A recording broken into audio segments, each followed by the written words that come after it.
नमस्कार साथियों।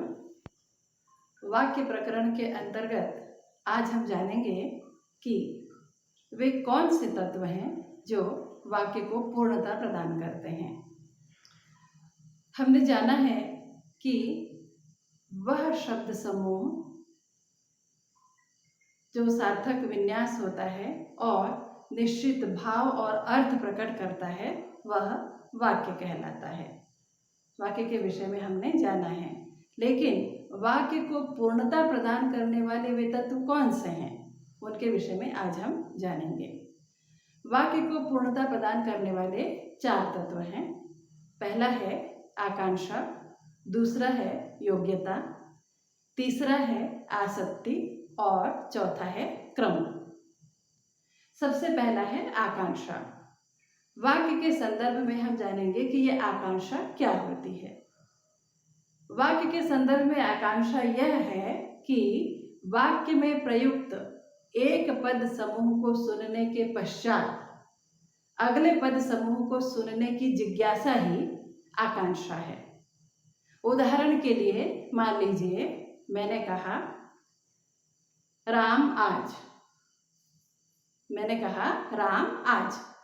अब आगे के पद समूह को सुनने की जो जिज्ञासा आप में उत्पन्न होगी वह है आकांक्षा। अब मैं कहूंगी राम आज खाना खाकर बाजार जाएगा, या राम आज बीमार है, राम आज दिल्ली जाएगा, राम आज बहुत प्रसन्न है। इस तरह से एक पद समूह को सुनने के पश्चात, वाक्य में प्रयुक्त एक पद समूह को सुनने के पश्चात आगे के पद समूह को सुनने की जो जिज्ञासा होती है उसे हम आकांक्षा कहते हैं। अब वाक्य प्रकरण के अंतर्गत वाक्य को पूर्णता प्रदान करने वाले तत्वों में दूसरा तत्व है योग्यता। योग्यता किसे कहते हैं?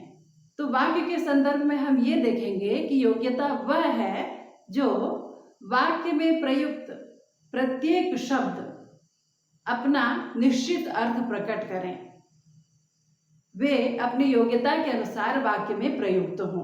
उदाहरण के तौर पर हम कहते हैं नीम बहुत मीठा होता है। हमने कहा नीम बहुत मीठा होता है, जबकि हम जानते हैं कि नीम में कड़वाहट होती है, नीम कड़वा होता है। तो यहाँ वाक्य में जो प्रयुक्त शब्द है वह अपना सही और सटीक अर्थ नहीं दे रहा है, इसलिए यह वाक्य को पूर्णता प्रदान नहीं कर रहा है। तो वाक्य को पूर्णता प्रदान करने के लिए शब्द में निश्चित योग्यता का होना आवश्यक होता है। तीसरा तत्व है आसक्ति। आसक्ति का अर्थ होता है समीपता।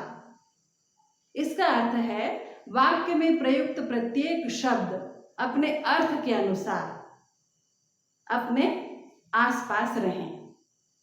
वाक्य में जो भी पद समूह प्रयुक्त हो रहा है वे सभी पद समूह अपना निश्चित अर्थ दें और आसपास रह करके वाक्य को पूर्णता प्रदान करें।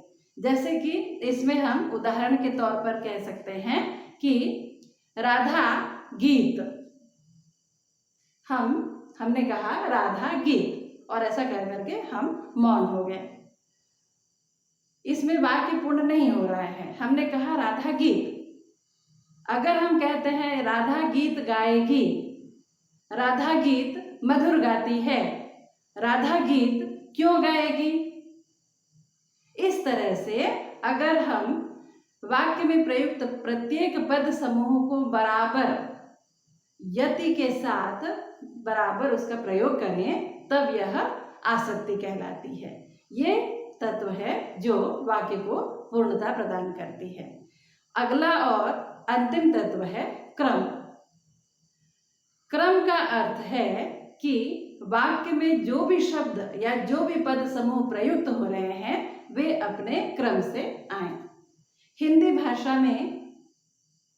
भाषा की ये विशेषता है कि सबसे पहले कर्ता, फिर कर्म या पूरक और फिर क्रिया आती है।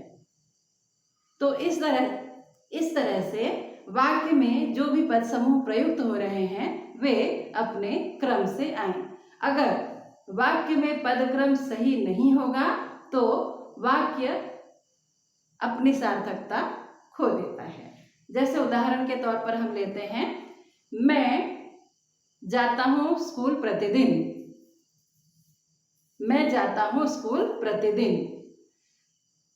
इसमें वाक्य की पूर्णता इसलिए नहीं है क्योंकि जो पद समूह हैं वे क्रम से नहीं आए हैं। ये वास्तव में कैसे होना चाहिए?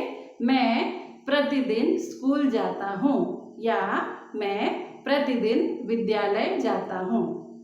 अगर हम कहते हैं कि अच्छा है चुप रहना सीख, लेकिन सच भी कहना सीख। इस तरह से वे पद समूह जो निश्चित क्रम से अपने अर्थ के अनुसार निश्चित क्रम से वाक्य में प्रयुक्त होते हैं वे वाक्य को पूर्णता प्रदान करते हैं।